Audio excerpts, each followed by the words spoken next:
Hello friends, welcome back to my channel. Radhe Radhe, Hare Krishna. तो friends, आज हम बात करेंगे ऋषि पंचमी व्रत के बारे में। तो दोस्तों, ऋषि पंचमी का व्रत हिंदू धर्म में महिलाओं के लिए बेहद खास माना गया है। इस दिन व्रत करने वाली सुहागन महिलाओं को मनचाहे फल की प्राप्ति होती है और साथ ही यह व्रत जाने अनजाने में किए हुए पापों से भी मुक्ति दिलाता है।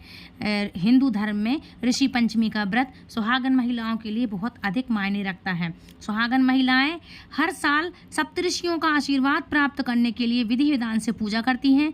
ऐसी मान्यता है कि ऋषि पंचमी का व्रत को करने से विवाहित महिलाओं को संतान का प्राप्ति का आशीर्वाद मिलता है और इसके अलावा वैवाहिक जीवन में खुशहाली भी से जीवन भर जाता है और जो अविवाहित हैं उनके लिए सारे दोष उनके नष्ट हो जाते हैं। ऋषि पंचमी का पर्व हर साल भाद्रपद के महीने में शुक्ल पक्ष की पंचमी तिथि को बड़े ही उत्साह से मनाया जाता है। यह पर्व विनायक चतुर्थी के अगले दिन आता है। इस पर्व के दिन सप्तऋषियों के प्रति श्रद्धा भाव व्यक्त किया जाता है। यह व्रत जाने अनजाने में किए हुए सभी पापों से मुक्ति दिलाता है। इस दिन गंगा स्नान का भी विशेष महत्व होता है। यह व्रत पुरुष भी अपनी पत्नी के लिए रख सकते हैं।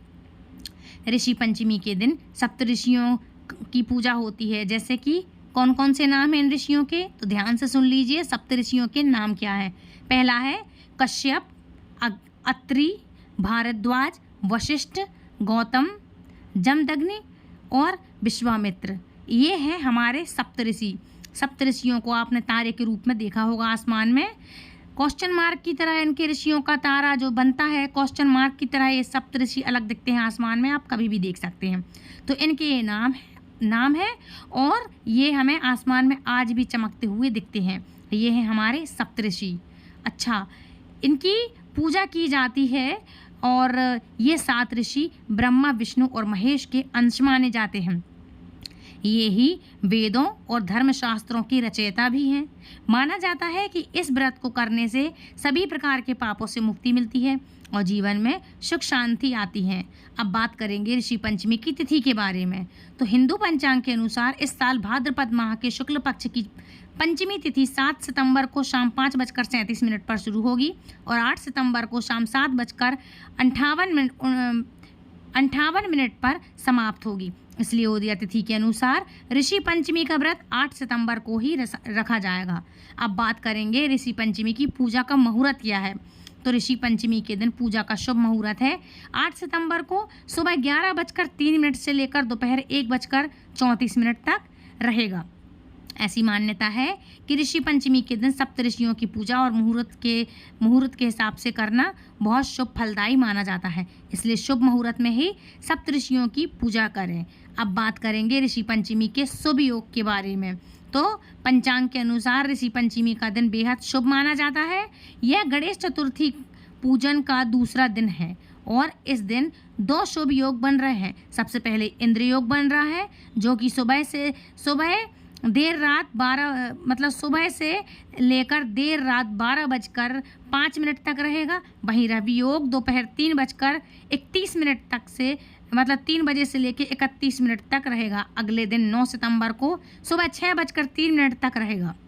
रवि योग में सभी दोषों को दूर करने की क्षमता है क्योंकि इसमें सूर्य का प्रवाह अधिक माना जाता है। ऋषि पंचमी पर स्वाति और विशाखा नक्षत्र है। स्वाति नक्षत्र सुबह से लेकर दोपहर 3:31 तक रहेगा। अब बात करेंगे कि ऋषि पंचमी व्रत में क्या खाना चाहिए। तो देखो, सभी प्रकार के फल जैसे केला, सेब, अंगूर आदि सब कुछ सारे फल खा सकते हैं। उबली हुई या भाप में पकाई हुई सब्जियां भी खा सकते हैं जैसे कि आलू, गाजर, बीन्स आदि खा सकते हैं। व्रत के समय दूध और दही का सेवन भी किया जाता है और बादाम, काजू, किशमिश आदि सूखा मेवा फल खा सकते हैं। कुट्टू सिंगाड़े का आटे के बिना भोजन जैसे कि पूरी, पराठा आदि आप खा सकते हैं उसका बना के। सेवई को दूध या दही के साथ आप खा सकते हैं। इन चीज़ों के खाने से व्रत नहीं टूटता है। अब बात करेंगे ऋषि पंचमी व्रत में क्या ना खाएं। तो चावल, गेहूं, मक्का आदि अनाज का सेवन नहीं करना चाहिए। किसी भी प्रकार की दालें नहीं खानी चाहिए। मांस, मछली, अंडे आदि सभी चीज़ों का और लहसुन, प्याज का सेवन वर्जित माना गया है। तली हुई चीज़ें जैसे कि समोसे, पकौड़ी, कचौड़ी इत्यादि इन सब चीज़ों का, मिठाइयों का सेवन नहीं करना चाहिए और इस दिन नहीं किया जाता। इन चीज़ों को खाने से लोगों का व्रत टूट जाता है और व्रत खंडित होता है। मन में भी ये नहीं लाना चाहिए कि शायद मैं ये खा लेता या खा लेती, इस तरह से आपको नहीं करना चाहिए। अब बात करेंगे कि ऋषि पंचमी व्रत के दिन क्या ना करें। तो देखो, अन्न ग्रहण ना करें पूरे दिन, शारीरिक संबंध ना बनाएं, ना ही ऐसे आपके मन में विचार आना चाहिए, झूठ नहीं बोलना चाहिए, क्रोध नहीं करना चाहिए, किसी का अपमान ना करें, नकारात्मक विचार अपने अंदर नहीं आने देना चाहिए। और व्रत के पारण के समय पारण आपको सूर्योदय के बाद अगले दिन करना चाहिए, क्योंकि व्रत को समाप्त इसी तरह से किया जाता है, क्योंकि पारण के बिना ऋषि पंचमी का व्रत अधूरा माना जाएगा। इस बात का आपको खास ख्याल रखना चाहिए।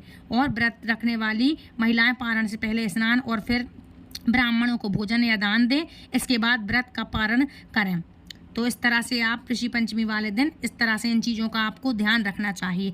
अब बात करते हैं ऋषि पंचमी की व्रत कथा के बारे में। तो एक बार श्रुताश्व ने ब्रह्मा से कहा, हे पितामह, कृपा कर मुझे नारी जाति के उद्धार एवं सर्व सुखों का देने वाला कोई उपाय समझाइए। तब ब्रह्मा जी बोले, हे राजन, मैं आज तुम्हें नारी जाति के उद्धारक, समस्त पापों को नष्ट कर मनवांछित फल देने वाले व्रत के संबंध में बताता हूँ। भाद्रपद शुक्ल पक्ष की पंचमी के दिन संपूर्ण विधि विधान से जो नारी व्रत व पूजन करती है उसको अभीष्ट फल प्राप्त होता है। इस विषय में मैं तुमको एक अत्यंत पुरातन कथा सुनाता हूँ, उसे ध्यान देकर सुनो।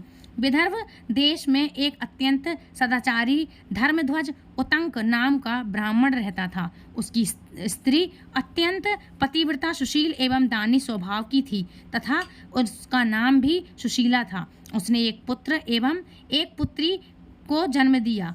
पुत्र का नाम विभूषण सुभी भूषण रखा और उसने चारों वेदों का सांगोपांग अध्ययन किया था। कन्या का समय अनुसार अच्छे कुल में संबंध कर दिया था, किंतु दुर्भाग्य की बात यह है कि कन्या विधवा हो गई।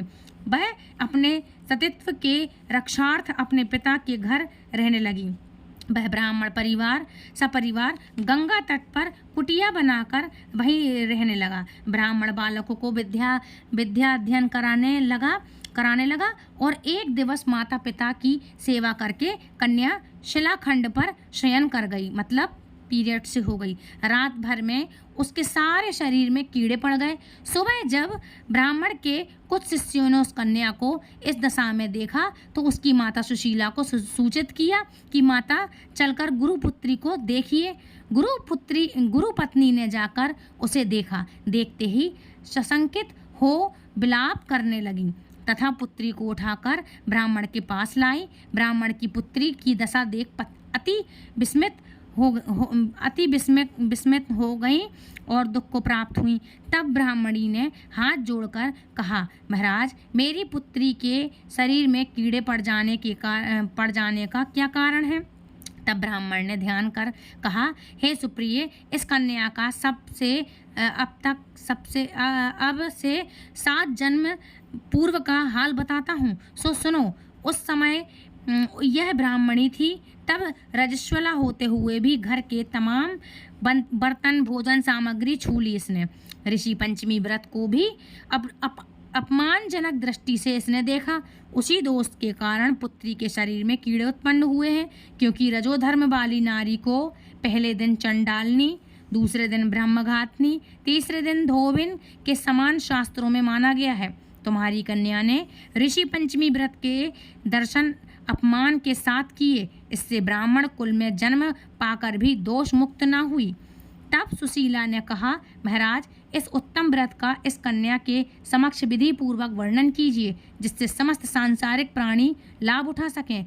ब्राह्मण बोले, हे सहधर्मिणी, यह व्रत भाद्रपद मास के शुक्ल पक्ष की पंचमी के दिन किया जाता है। पंचमी के दिन किसी नदी अथवा जलाशय में स्नान करके व्रत को धारण कर सायंकाल के समय सप्तऋषियों का पूजन विधि विधान से करना चाहिए। भूमि को गौ के गोबर से लीप करके शुद्ध करना चाहिए। वहाँ अष्टदल कमल बनाकर नीचे सप्तऋषियों की स्थापना कर प्रार्थना करें। महर्षि कश्यप, अत्रि, भारद्वाज, विश्वामित्र, गौतम, जमदग्नि, वशिष्ठ महर्षियों की स्थापना कर आचमन करना चाहिए।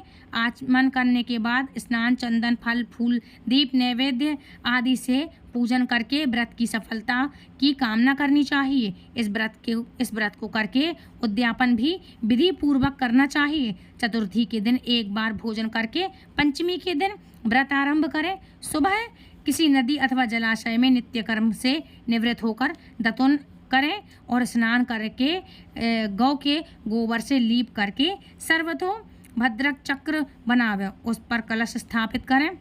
कलश के कंठ में नवीन वस्त्र बांधें। पूजा सामग्री एकत्रित कर अष्टदल कमल पर सप्तऋषियों की स्वर्ण प्रतिमा स्थापित करें। फिर षोडोपचार से सप्तऋषियों की पूजा करें।